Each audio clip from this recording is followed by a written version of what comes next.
শক্তিশালী ভূমিকম্প আঘাত হানার পর মিয়ানমারের 6টি অঞ্চলে জরুরি অবস্থা জারি করেছে দেশটির সামরিক জান্তা সরকার। সাগাইং, মান্দালায়, ম্যাগোয়ে, বাগো, ইস্টারশান রাজ্য এবং নেপিডো অঞ্চলে জরুরি অবস্থা ঘোষণা করা হয়েছে বলে স্থানীয় গণমাধ্যমের প্রতিবেদনে বলা হয়েছে।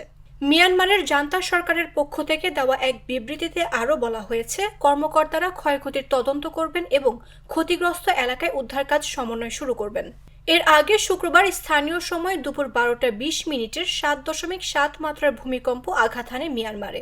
এর কেন্দ্রস্থল ছিল দেশটির উত্তর পশ্চিমের শহর সাগাইং থেকে 16 কিলোমিটার দূরে।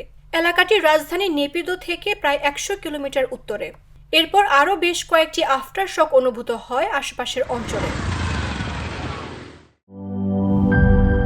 জীবনের সাথে চলে high five all time healthy life. নিশ্চিন্তে খান, স্বাস্থ্যকর অল টাইম পান। All time healthy life.